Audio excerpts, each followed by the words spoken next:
Hello दोस्तों, मैं रजनी बुद्ध आपका स्वागत करती हूँ आपके अपने YouTube channel study point 123 by Rajni ma'am पर। तो अभी देखिए दोस्तों, हमने कक्षा 10वीं में जितनी भी हमारी केमिकल रिएक्शन थी हमने उनको पढ़ लिया था। जैसे कॉम्बिनेशन रिएक्शन यानी संयोजन अभिक्रिया, डिकम्पोजिशन रिएक्शन यानी वियोजन अभिक्रिया, और हमारी द्विविस्थापन अभिक्रिया थी जिसे हमने बोला था डिस्प्लेसमेंट रिएक्शन, और दूसरी थी हमारी द्विविस्थापन अभिक्रिया जिसे हमने बोला था डबल डिस्प्लेसमेंट रिएक्शन। आज हमें पढ़ना है, अब हम कुछ दूसरे प्रकार की अभिक्रियाएं पढ़ रहे हैं जिसे हम बोलेंगे ऊष्माक्षेपी अभिक्रिया और ऊष्माशोषी अभिक्रिया। तो हम यहाँ सबसे पहले बात करेंगे ऊष्माक्षेपी अभिक्रिया की। किसकी? ऊष्माक्षेपी अभिक्रिया की। क्या बोलेंगे हम इसको? ऊष्माक्षेपी रासायनिक अभिक्रिया। क्या हो जाएगी ये हमारी? ऊष्माक्षेपी रासायनिक अभिक्रिया। क्या हो जाएगी? ऊष्माक्षेपी रासायनिक अभिक्रिया। इसे इंग्लिश में क्या बोला जाएगा? Exothermic chemical reaction. क्या बोला जाएगा? एक्सोथर्मिक केमिकल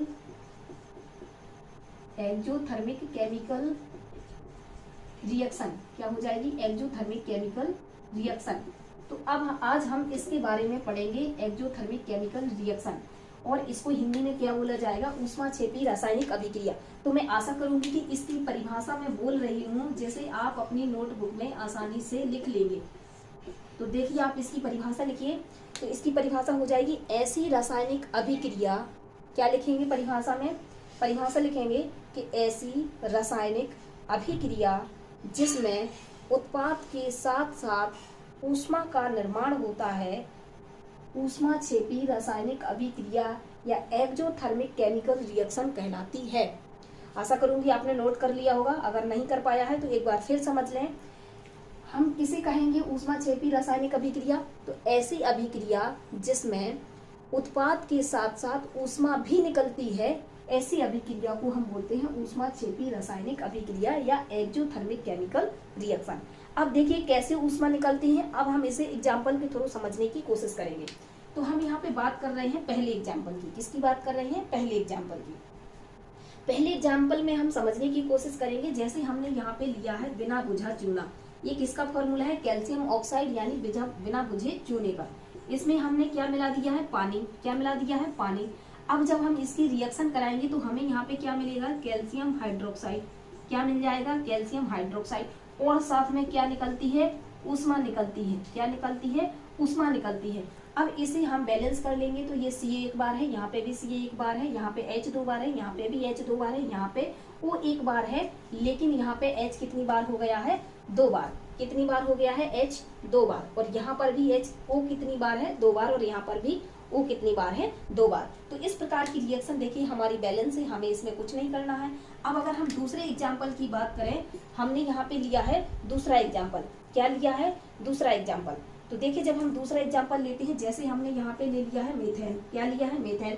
मीथेन में यदि हम ऑक्सीजन का प्रवेश कराते हैं तो हमारा जो प्रोडक्ट बनता है, जो उत्पाद बनता है, वो क्या बनता है? कार्बन डाइऑक्साइड बनती है और पानी बनता है। क्या बनता है? कार्बन डाइऑक्साइड बनती है और पानी बनता है, और साथ में क्या निकलती है? ऊर्जा निकलती है। क्या निकलती है? ऊर्जा निकलती है। चलिए देखिए, हम इस समीकरण को बैलेंस करने की कोशिश करते हैं। तो यहाँ पे आप देखेंगे कार्बन कितनी बार है? एक बार। यहाँ पे भी कार्बन कितनी बार है? एक बार। यहाँ पे हाइड्रोजन कितनी बार है? दो बार। लेकिन यहाँ पे हाइड्रोजन कितनी बार दिया गया है? चार बार। कितनी बार दिया गया है? चार बार। तो हमारा समीकरण बैलेंस तो नहीं है, तो इसलिए हम क्या करेंगे? यहाँ पे दो लगा देंगे। जैसे ही हमने यहाँ पे दो लगाया तो हमारा यहाँ पे हाइड्रोजन कितनी बार हो गया है? चार बार। और यहाँ पे भी हाइड्रोजन कितनी बार हो गया है? चार बार। यहाँ पे ऑक्सीजन हमारा कितनी बार दिख रहा है? दो यहाँ पे और दो यहाँ पे। कितनी बार हो गया ऑक्सीजन? चार बार। और यहाँ पे ऑक्सीजन कितनी बार है? दो बार। तो इसलिए हमने यहाँ पर भी दो लगा दिया। तो अब हमारा दोनों साइड ऑक्सीजन कैसा हो गया है? बराबर हो गया है, और ये हमारा समीकरण बैलेंस हो गया है। देखिए, यहाँ पर भी उत्पाद के साथ साथ ऊष्मा बन रही है, यहाँ पे भी उत्पाद के साथ साथ ऊर्जा बन रही है। तो ऐसी रिएक्शन को हम क्या कहेंगे? एक्सोथर्मिक केमिकल रिएक्शन या फिर ऊष्माक्षेपी रासायनिक अभिक्रिया। इसकी देखिए हम तीसरे एग्जाम्पल को समझने की कोशिश करते हैं कि हमने इसमें तीसरे एग्जाम्पल में क्या दिया है।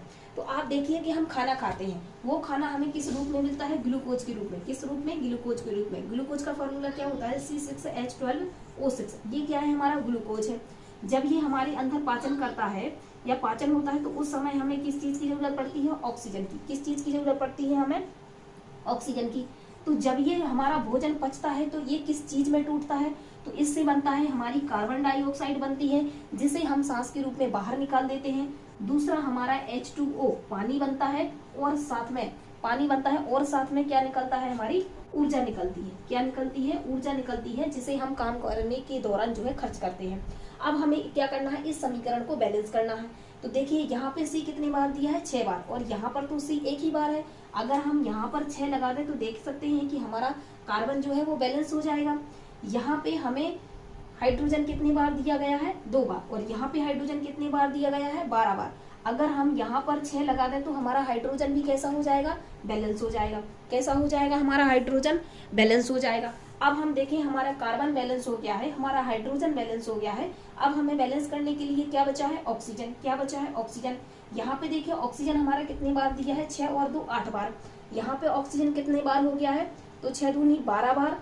यहाँ पे कितनी बार है, 6 दूनी 12 और 6 12 और 6 कितनी बार हो गया हमारा ऑक्सीजन, 18 बार। कितनी बार हो गया है, 18 बार।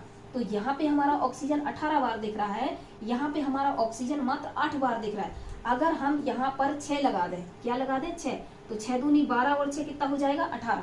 तो देख सकते हैं यहाँ कि हमारा दोनों साइड हमारा ऑक्सीजन भी बैलेंस हो गया है। तो इस प्रकार की रिएक्शन को हमने बैलेंस कर लिया है। और देखिए इस प्रकार की रिएक्शन में भी ऊष्मा निकल रही है। इसका मतलब ये जो हमारी रासायनिक अभिक्रिया है, ये भी हमारी कैसी रासायनिक अभिक्रिया है, ऊष्माक्षेपी रासायनिक अभिक्रिया या exothermic chemical reaction.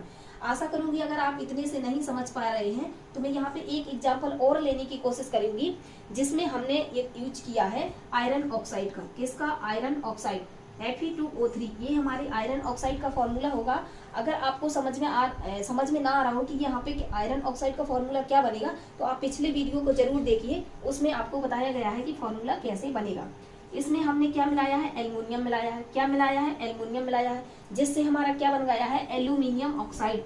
Aluminium oxide बन गया, देखिए हमारा एल्युमिनियम ऑक्साइड। और यहाँ पे हमारा आयरन अलग हो गया है, और साथ में क्या निकली है, ऊष्मा। क्या निकली है, साथ में ऊष्मा।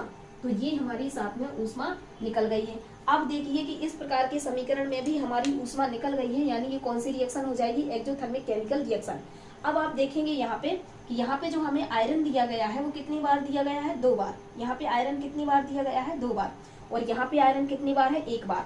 तो देखिए हम अगर यहाँ पे 2 लगा दें तो हमारे दोनों साइड आयरन की मात्रा समान हो जाएगी। अब यहाँ पे एल्युमिनियम कितनी बार दिया गया है, 2 बार। तो यहाँ पे हम 2 लगा दें तो हमारा एल्युमिनियम भी बराबर हो जाएगा। अब हमें काउंट करना है सिर्फ ऑक्सीजन। तो यहाँ पे देखिए O3 लिखा है, यहाँ पर भी हमारा कितना लिखा है, O3 लिखा है। तो हमारा ऑक्सीजन भी बैलेंस हो गया है। तो इस प्रकार की रिएक्शन को भी हमने क्या किया है, कंप्लीट कर लिया है, और इसको भी हमने आसानी से सीख लिया है। और आप देखेंगे इन सारी रिएक्शन में ऊर्जा उत्पाद के साथ बाहर निकल रही है, अर्थात प्रोडक्ट के साथ हमारी ऊर्जा या ऊष्मा का भी निर्माण हो रहा है। तो इस प्रकार की रिएक्शन को हम क्या कहेंगे, ऊष्माक्षेपी अभिक्रिया। इसका एक एग्जाम्पल से और समझने की कोशिश करेंगे, जिसमें हमने लिया है एथेनॉल। क्या लिया है, एथेनॉल, यानी C2H5OH। और हमने इस एथेनॉल में क्या मिलाया है, ऑक्सीजन मिलाया है, जिससे ये किसमें चेंज हो गया है, ये चेंज हो गया है हमारा कार्बन डाइऑक्साइड और H2O में। कार्बन डाइऑक्साइड और क्या बना है, H2O, और साथ में क्या बनी है, ऊर्जा। क्या बनी है, ऊर्जा। तो जब हम, क्योंकि हमारा पता ही है कि ऊष्माक्षेपी रासायनिक अभिक्रिया हम किसे कहेंगे, जिसमें उत्पाद के साथ साथ ऊर्जा निकली हो। तो देख सकते हैं यहाँ उत्पाद के साथ साथ क्या निकल रही है, ऊर्जा निकल रही है। अब हम देखेंगे कि क्या ये हमारा समीकरण बैलेंस है या नहीं है। तो आप देखिए यहाँ पे कार्बन कितनी बार दिया है, 2 बार। यहाँ पे कार्बन कितनी बार दिया है, 2 बार। और यहाँ पे कार्बन कितनी बार दिया है, 1 बार। इसलिए हमने यहाँ पे 2 लगा दिया। तो देखिए हमारा कार्बन तो बैलेंस हो गया है। अब हम देखें कि हमें यहाँ हाइड्रोजन कितनी बार दिया गया है, 6 बार। यहाँ पे हाइड्रोजन कितनी बार दिया गया है, 6 बार। और यहाँ पे हाइड्रोजन 2 बार दिया है। अगर हम यहाँ पे 3 लगा दें तो हमारा हाइड्रोजन भी बैलेंस हो जाएगा। अब हमें चेक करना है कि हमें ऑक्सीजन कितनी बार दिया है। तो यहाँ पे चेक करिए ऑक्सीजन कितनी बार है, 2 दूनी यहाँ 4 बार ऑक्सीजन यहाँ है, और 4 और 3 यहाँ पे ऑक्सीजन दिया है हमें 7 बार। कितनी बार दिया है, 7 बार। और यहाँ पे अगर हम 3 लगा दें तो 6 बार ये हो जाएगा, और 1 ये लिखा है, तो हमारा ऑक्सीजन कितनी बार हो जाएगा, 7 बार हो जाएगा। तो आशा करूंगी कि आपको एक्सोथर्मिक केमिकल रिएक्शन यानी ऊष्माक्षेपी रासायनिक अभिक्रिया भी बहुत अच्छे तरीके से समझ में आ गई होगी।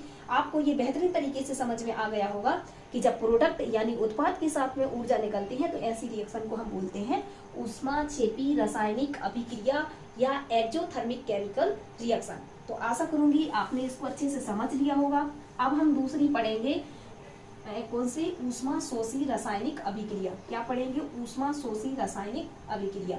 तो देखिए अब हम पढ़ते हैं ऊष्मा शोषी रासायनिक अभिक्रिया। तो यहाँ पे देखिए क्या लिखेंगे हम? ऊष्मा शोषी, क्या लिखेंगे? ऊष्मा शोषी रासायनिक अभिक्रिया। इसको इंग्लिश में क्या बोलेंगे? एंडोथर्मिक। क्या बोलेंगे? एंडोथर्मिक केमिकल रिएक्शन, या ये हो जाएगी हमारी ऊष्मा शोषी रासायनिक अभिक्रिया या एंडोथर्मिक केमिकल रिएक्शन। तो इसकी परिभाषा मैं आपको बोल दे रही हूँ, जिससे मैं आशा करूंगी कि आप अपनी नोटबुक में इसे नोट कर लेंगे। तो ये जो हमारी ऊष्मा शोषी रासायनिक अभिक्रिया की परिभाषा क्या बनेगी? तो आप लिखिए ऐसी रासायनिक अभिक्रिया जिसमें ऊष्मा का अवशोषण होता है, तो वो क्या कहलाती है? ऊष्मा शोषी रासायनिक अभिक्रिया कहलाती है। फिर मैं एक बार बोल देती हूँ आपको, तो ऐसी रासायनिक अभिक्रिया जिसमें ऊष्मा का अवशोषण होता है ऊष्मा शोषी रासायनिक अभिक्रिया या एंडोथर्मिक केमिकल रिएक्शन कहलाती है। इसको भी देखिए हम एग्जाम्पल के थ्रू समझने की कोशिश करेंगे कि हमारी कैसे एंडोथर्मिक केमिकल रिएक्शन होती है। तो इसका हम पहला एग्जाम्पल समझते हैं। पहले एग्जाम्पल में आप देखिए, जैसे हमने यहाँ पे लिया है कैल्शियम कार्बोनेट। ये हमारा कैल्शियम कार्बोनेट है, इसे हम संगमरमर भी बोलते हैं। क्या बोलते हैं? संगमरमर भी बोलते हैं। अगर हम इसमें क्या दें? ऊष्मा दें, अर्थात इसको गर्म करें। इसमें क्या दें? हम ऊष्मा दें, अर्थात इसको गर्म करें। तो ये क्या होगा? ये बिना बुझा चूना यानी कैल्शियम ऑक्साइड और इससे क्या बन जाएगा? कार्बन डाइऑक्साइड बाहर निकल जाएगी। क्या बन जाएगा? कैल्शियम ऑक्साइड और कार्बन डाइऑक्साइड बाहर निकल जाएगी। अब आप इसको ध्यान से देखेंगे तो यहाँ पे जो कैल्शियम है वो एक बार है, यहाँ पे भी कैल्शियम एक बार है, यहाँ पे कार्बन एक बार है, यहाँ पर भी कार्बन एक बार है, यहाँ पे ऑक्सीजन 3 बार है और 2 और 1 यहाँ पे भी ऑक्सीजन कितनी बार हो गया है? 3 बार। तो यहाँ पे ऊष्मा का अवशोषण होने का मतलब है ये जो कहानी होगी ये तीर के निशान के पहले होगी, यानी ऊष्मा का यूज कहाँ हो रहा है? तीर के निशान से पहले हो रहा है, यहाँ पे हो रहा है। तो ऐसी रासायनिक अभिक्रिया को हम क्या कहेंगे? ऊष्मा क्षेपी रासायनिक अभिक्रिया।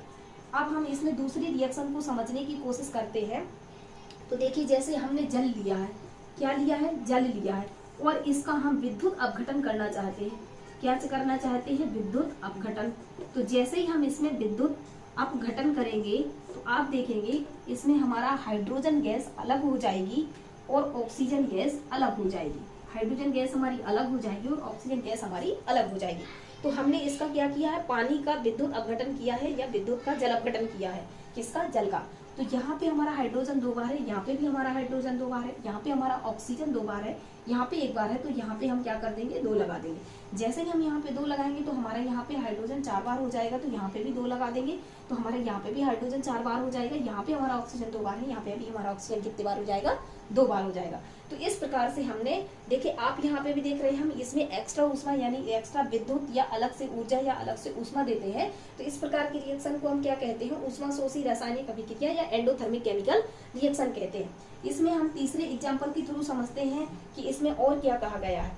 देखिए हमने यहाँ पे लिया है एल्युमिनियम क्लोराइड। क्या लिया है? यहाँ पे लिया है हमने एल्युमिनियम क्लोराइड। एल्युमिनियम क्लोराइड ये हो गया हमारा एल्युमिनियम क्लोराइड। अब हमने एल्युमिनियम क्लोराइड को क्या दिया गया है? इसको सूर्य का प्रकाश दिया गया है। क्या दिया गया है? एल्युमिनियम क्लोराइड को सूर्य का प्रकाश, यानी एल्युमिनियम क्लोराइड को सूर्य के प्रकाश में रख दिया गया है। तो इससे क्या होगा? हमारा एल्युमिनियम हमारा अलग हो गया है। क्या हो गया है? हमारा एल्युमिनियम क्लोराइड,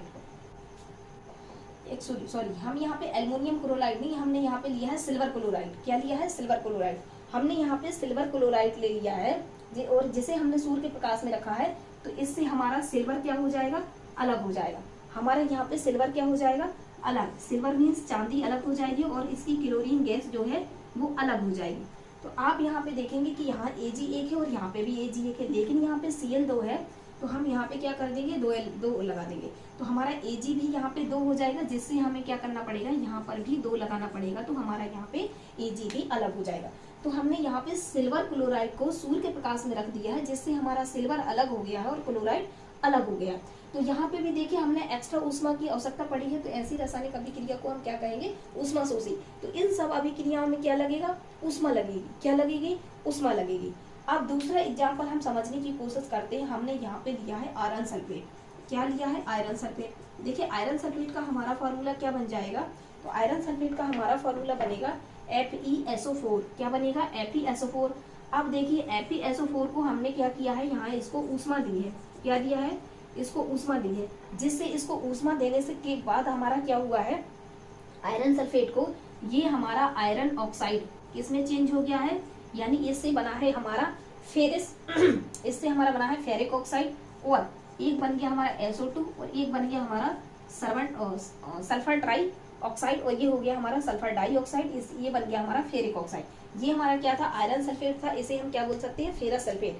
आयरन सल्फेट को हम फेरस सल्फेट भी बोल सकते हैं। और यहाँ पे ये जो बना है, ये हमारा बना है फेरिक सल्फेट, क्या बना है, फेरिक ऑक्साइड, सॉरी ये क्या बना है हमारा फेरिक ऑक्साइड, ये क्या बना है हमारा सल्फर डाई ऑक्साइड, और ये क्या बना है हमारा सल्फर ट्राई ऑक्साइड। तो आप इन सारी अभिक्रियाओं में देखेंगे कि यहाँ पे भी देखिए हमारा प्रोडक्ट बनने से पहले हमने ऊष्मा दी है, यहाँ पर भी देखिए हमने प्रोडक्ट बनने से पहले ऊष्मा या विद्युत अपघटन या कोई एक्स्ट्रा एनर्जी दी है। ये हमारा प्रोडक्ट है, इससे पहले भी हमने सूर्य का प्रकाश या एक्स्ट्रा एनर्जी देने की कोशिश की है। ये हमारा इतना सारा प्रोडक्ट है, इससे पहले भी हमने ऊष्मा देने की कोशिश की है। तो जब हम प्रोडक्ट बनने से पहले ऊष्मा या ऊर्जा देते हैं, तो इस प्रकार की अभिक्रियाओं को हम क्या बोलते हैं, ऊष्मा शोषी रासायनिक अभिक्रिया या एंडोथर्मिक केमिकल रिएक्शन। तो आशा करूंगी कि आपने इस टॉपिक को बहुत अच्छे तरीके से समझ लिया होगा, और इसको समझने के लिए आप चैनल को लाइक करिए, शेयर करिए, सब्सक्राइब करिए और कमेंट में अपनी राय को जरूर दीजिए। जय भीम, जय भारत।